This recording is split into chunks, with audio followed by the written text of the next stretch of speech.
In Romance of the Three Kingdoms, Zhuge Liang is portrayed as a master strategist, almost supernaturally wise. However, he consistently fails in his northern expeditions. From Chengdu to Luoyang, why did Zhuge Liang spend his lifetime on these campaigns? What are the differences between the historical Zhuge Liang and his portrayal in Romance of the Three Kingdoms? Let's explore Zhuge Liang's life in chronological order in this video. The Zhuge family was a prestigious clan from Langya. Zhuge Liang was born in 181 AD in Yangdu of Langya. His father, Zhuge Gui, was an official in Taishan Prefecture. Zhuge Liang lost his mother, Lady Zhang, at the age of 3 and his father at 8. He and his brother Zhuge Jun then moved with their uncle Zhuge Xian, appointed as the prefect of Wuzhang by Yuan Shu, to Wuzhang. When Zhu Han replaced Zhuge Xian, the latter sought refuge with Liu Bei in Jingzhou. During this period of chaos and continuous warfare, Jingzhou, under Liu Bei's rule, remained untouched by war. After his uncle's death, Zhuge Liang chose to live in seclusion outside Xiangyang City at Wulonggang, calling himself Wulong or Sleeping Dragon. Tall and self-comparative to Guanzhong and Yui, he was devoted to farming and reciting the Liang Fuyin. While most disregarded him, friends like Su Shu and Cui Zhouping recognized his talents.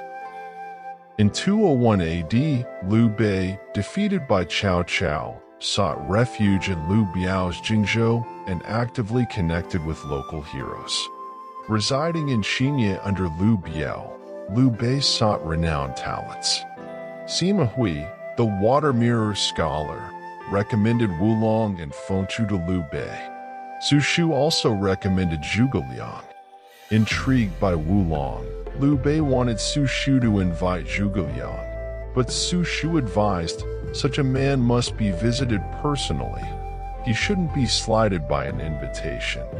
Liu Bei personally visited, but it took 3 attempts before he finally met the legendary Wulong, an event historically known as the 3 visits to the thatched cottage.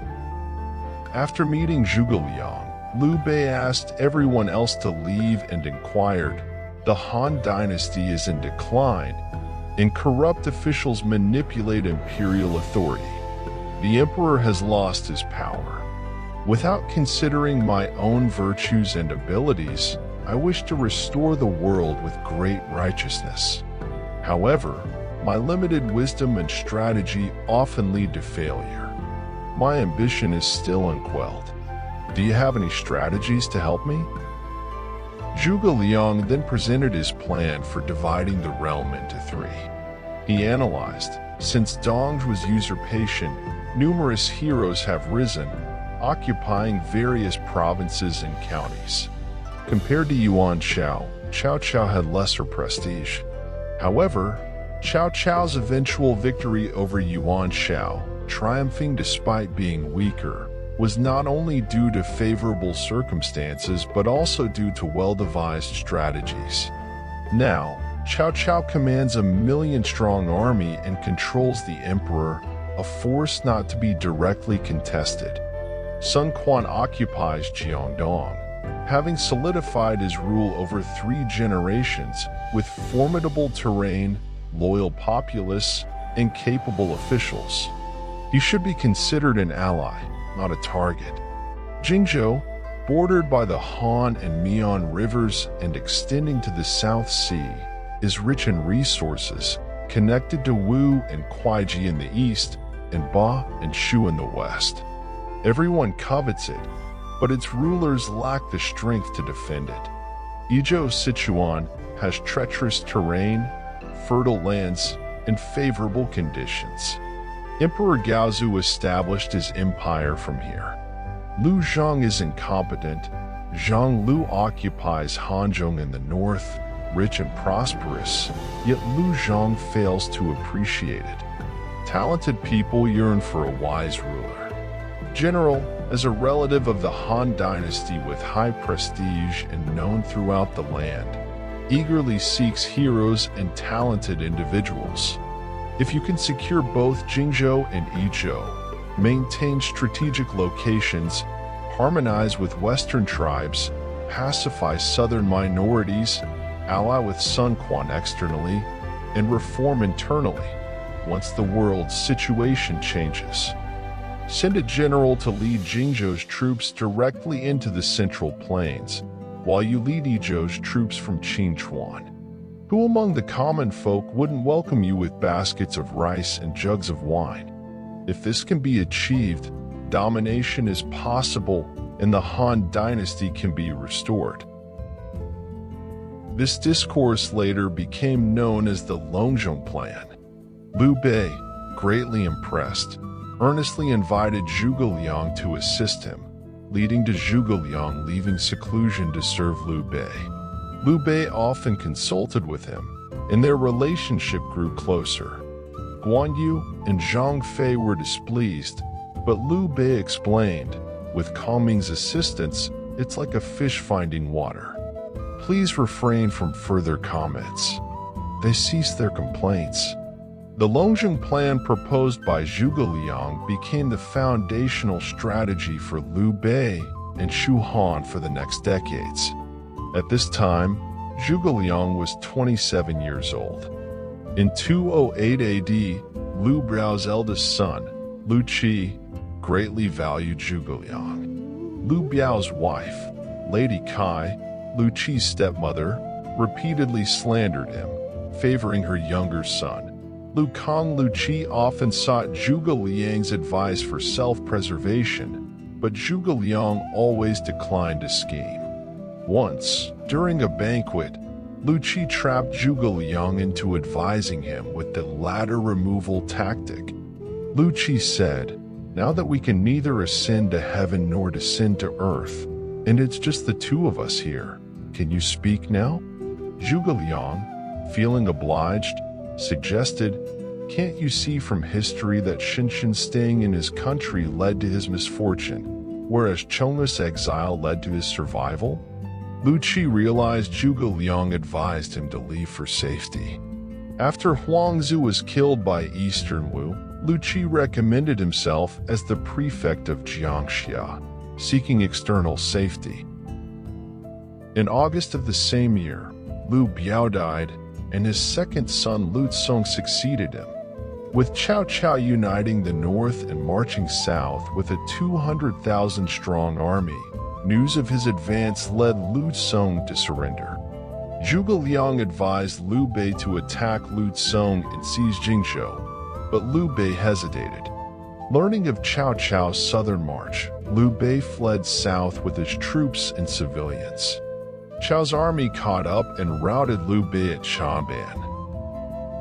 Arriving at Shakou, Zhuge Liang, in a debate with numerous scholars, requested to personally seek Sun Quan's aid in Jiangdong. At that time, Sun Quan was observing the situation from Chaisang.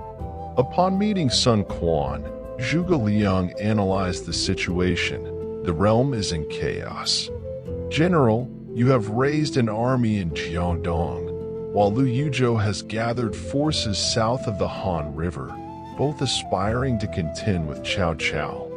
Now, Cao Cao has subdued other forces and controls the north. His conquest of Jingzhou has shaken the world. Heroes have nowhere to display their valor, hence Liu Yuzhou's flight here. Zhuge Liang presented Sun Quan with a dilemma: either resist Cao Cao with the combined forces of Wu and Yu, or cease military actions and submit to the north. Sun Quan countered by asking why Liu Bei didn't surrender. Zhuge Liang highlighted Liu Bei's resolve and honor, refusing to surrender, demonstrating his determination to Sun Quan. Enraged but wary, Sun Quan questioned Liu Bei's remaining military strength. Zhuge Liang analyzed both armies, citing the return of scattered troops, Guan Yu's navy of 10,000, and Liu Qi's Jiangxia soldiers. He pointed out Cao Cao's weariness from the long march and unfamiliarity with naval warfare, and Jingzhou's forced allegiance to Cao Cao. Confidently, he asserted Cao Cao's defeat. Sun Quan, persuaded and further influenced by Lu Su and Zhou Yu, decided to ally with Liu Bei against Cao Cao, dispatching Zhou Yu, Cheng Pu, and Lu Su with a 30,000-strong navy to battle. Zhuge Liang returned to Liu Bei's side after the events. In November, Cao Cao's massive army faced a devastating defeat at the Battle of Red Cliffs, where they were struck by a fire attack from the Sunlu allied forces. Additionally, an epidemic broke out in Cao Cao's camp, forcing him to retreat north. Cao Cao's defeat left 7 prefectures of Jingzhou as spoils of war for Sun Quan and Liu Bei. Liu Bei acquired 4 prefectures, Lingling, Wuling, Guiyang, and Changsha, borrowed Nanjun from eastern Wu, and added Lu Qi's Jiangxia, thus controlling most of Jingzhou. However, the populous Nanyang and Xiangyang prefectures remained under Cao Cao, setting the stage for the 3 kingdoms. Liu Bei's rise from repeated defeats to a contender against Sun Quan and Cao Cao owed much to Zhuge Liang's strategies, notably the Longzhong plan and his diplomatic mission to eastern Wu. Yizhou's governor, Longzhong, persuaded by Zhang Song, invited Liu Bei, with Zhuge Liang's encouragement, to help secure Yizhou's safety. Zhuge Liang, Guan Yu, Zhang Fei, and Zhao Yun stayed in Jingzhou, while Liu Bei, accompanied by strategist Peng Tong, entered Yizhou. In the following year, Longzhong, realizing Zhang Song's secret communications with Liu Bei, executed Zhang and barred Liu Bei's forces from passing through his territories, leading to a rift. Liu Bei then advanced towards Chengdu, capturing Fuqing along the way. In 214 AD, upon hearing of Liu Bei's campaign against Chengdu and Peng Tong's death, Zhuge Liang left Guan Yu in charge of Jingzhou and led troops with Zhang Fei and Zhao Yun up the Yangtze River, seizing Badong and joining Liu Bei in Chengdu. At Jiazhou, they captured Yizhou's prefect Yan Yan. Lu Shang, under pressure, surrendered Chengdu. After the conquest, Zhuge Liang received significant rewards and was appointed as military advisor general, overseeing the left general's office. During Liu Bei's campaigns, Zhuge Liang was responsible for securing Chengdu, ensuring sufficient provisions and troops. Fa Zheng, managing external military affairs and serving as an internal advisor, was known for his vengeful nature and unilaterally executed many who slandered him. When advised to restrain Fa Zheng, Zhuge Liang commented that Liu Bei's reliance on Fa Zheng had given him wings, and there was no need to constrain him then. Zhuge Liang's governance in Shu emphasized strict laws, causing resentment. Fa Zheng cited Emperor Gaozu's abolition of Qin's harsh laws and establishment of simplified laws after entering Guangzhou, suggesting a more lenient approach. However, Zhuge Liang believed the situation differed from the Qin's end. Liu Zhang's incompetence had left Yizhou without effective laws and moral governance. The local clans held power, eroding the monarch-subject relationship. Zhuge Liang's strict laws aimed to correct this political situation. In 219 AD, Liu Bei, unable to break the stalemate with Cao Cao and Hanzhong, requested reinforcements from Chengdu. Yang Hong advised Zhuge Liang, emphasizing Hanzhong's strategic importance, to send troops, stating it was a time for men to fight and women to contribute. The Battle of Hanzhong ended in Liu Bei's victory, and he declared himself king of Hanzhong, achieving the Longzhong plan's strategic goal of controlling Jingzhou and Yizhou. However, Eastern Lu's Liu Ming advocated capturing Guanyu to control the Yangtze River. In the winter of 219 AD, Liu Ming led Wu forces across the river, dressed in white, killed Guanyu, and seized Jingzhou, dealing a significant blow to the Longzhong plan. In 220 AD, Qiao Pai usurped the Han throne, and rumors circulated that Emperor Xin of Han, Liu Xie, was killed by Qiao Pai. Consequently, Liu Bei's ministers urged him, already the king of Hanzhong, to ascend the throne. Initially reluctant, Liu Bei was persuaded by Zhuge Liang using the story of how Gongchun persuaded Emperor Guangwu of Han, Liu Xiu, to become emperor. Liu Bei accepted and proclaimed himself emperor in 221 AD, establishing the state of Han, with Zhuge Liang appointed as prime minister, in charge of the imperial secretariat, and granted the privilege of carrying the emperor's mandate. That same year, Zhang Fei was murdered by his subordinates, Zhang De and Fan Chang, who then fled to Sun Quan with Zhang Fei's head. Liu Bei was deeply grieved and, fueled by new and old grudges, resolved to attack Wu, a decision that Zhuge Liang could not dissuade. In 222 AD, Liu Bei suffered a disastrous defeat at the Battle of Yiling, retreating to Baidi City. On his deathbed, he entrusted his son Liu Shan to Zhuge Liang, telling him, "Your talent is 10 times that of Qiao Pai.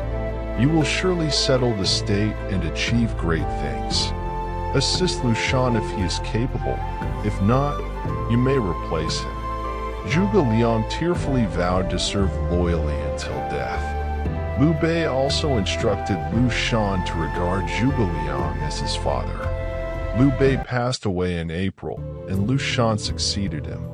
Zhuge Liang was ennobled as Marquis of Wuzhang and continued to handle state affairs.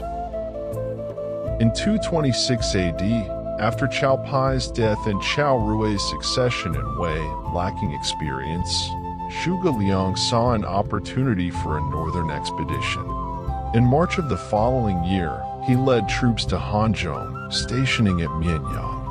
In the spring of 228 AD, Zhuge Liang feigned an attack through Shugu Valley towards Mei, while Zhao Yun and Deng Zhi deployed diversions to draw Qiao Zhen's attention.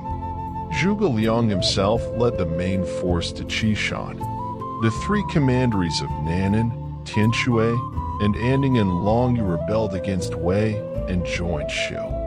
Emperor Ming of Wei stationed in Chang'an sent Zhang He with 50,000 infantry and cavalry, who defeated Ma Su at Jieting. Meanwhile, Zhao Yun was outnumbered and defeated at Ji Valley. Zhuge Liang withdrew with over 1,000 families to Hanzhong, marking the first northern expedition's failure. He requested to be demoted but continued his duties as before. In the winter of the same year, taking advantage of weakened Wei forces in Guangzhong, Zhuge Liang launched another northern expedition, besieging Qinsong, but was repelled by Wei General Hao Zhao. With supply shortages, he was forced to retreat to Hanzhong. Wei General Wang Xuan pursued but was killed.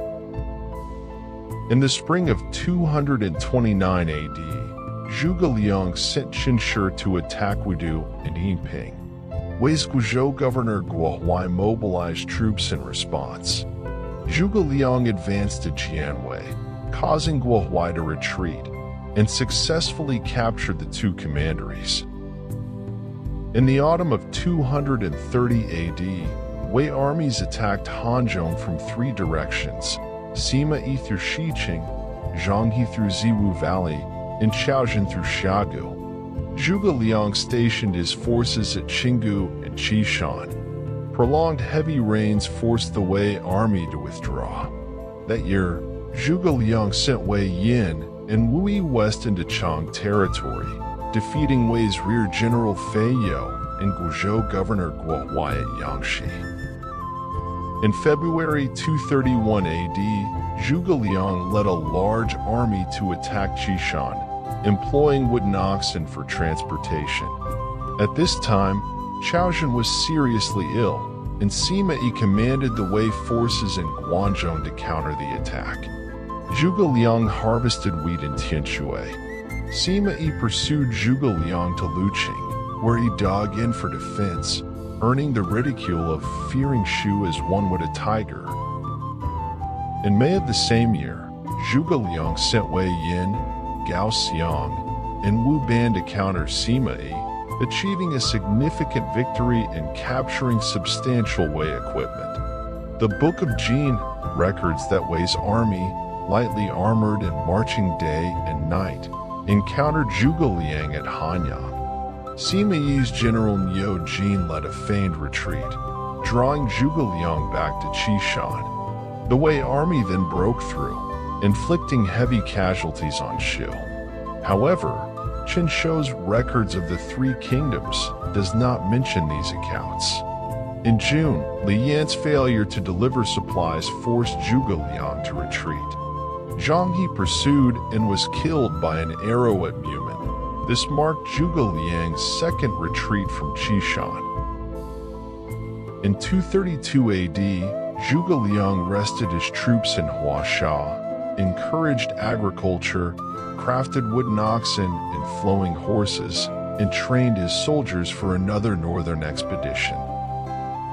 In the winter of 233 AD, Zhuge Liang dispatched his armies to transport rice and gathered a large force at the mouth of Xiagu Valley, fortifying the area.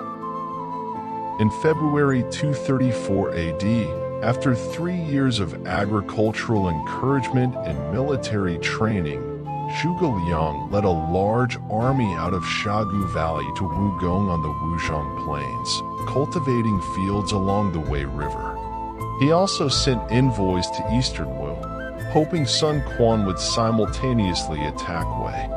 In April, the Shu army reached Mei County and camped on the south bank of the Wei River. Sima Yi led the Wei army to encamp with their backs to the river, planning to wear down the Shu army through a war of attrition. Wei General Guo Huai anticipated that the Shu army would contest Beiyuan. Sima Yi agreed and sent Guo Huai ahead to defend. As expected, the Shu army arrived but was repelled by Guo Huai. Zhuge Liang, mindful of previous failures due to supply issues, cultivated fields among the Wei and residents for food production, maintaining peace among the people. Sun Quan also responded to Shu's call, leading a 100,000-strong army north against Wei, but was defeated by Emperor Ming of Wei, Qiao Rui. Zhuge Liang stationed Tiger Step Monitor Meng Yin north of Wugong Water. High water levels cut off communication between Zhuge Liang and Meng Yin. Sima Yi seized the opportunity to attack Meng Yin. Zhuge Liang responded by sending engineers to build a bridge while archers shot at Sima Yi's troops. Seeing the bridge nearing completion, Sima Yi retreated. The Wei and Shu armies faced off for over 100 days, with Zhuge Liang repeatedly challenging Sima Yi, who steadfastly refused to engage. Zhuge Liang mockingly sent women's clothing and a headscarf to Sima Yi, implying he was acting like a woman. Furious, Wei generals demanded to fight, and Sima Yi feigned a request for battle to appease them. Qiao Rui then sent Xin Pai as a military advisor to control Sima Yi's actions. Sima Yi inquired about Zhuge Liang's sleeping and eating habits, avoiding military questions. The messenger replied that Zhuge Liang slept little, personally reviewed all major punishments, and ate less than a few liters of food. Sima Yi commented, "Zhuge Kongming eats little and is overwhelmed with affairs. How long can he live?" In February 231 AD, Zhuge Liang led a campaign against Qishan, using wooden oxen for logistics. Qiaozhen was ill, so Sima Yi led the Wei forces in Guangzhong to oppose him. Zhuge Liang harvested wheat in Tianshui.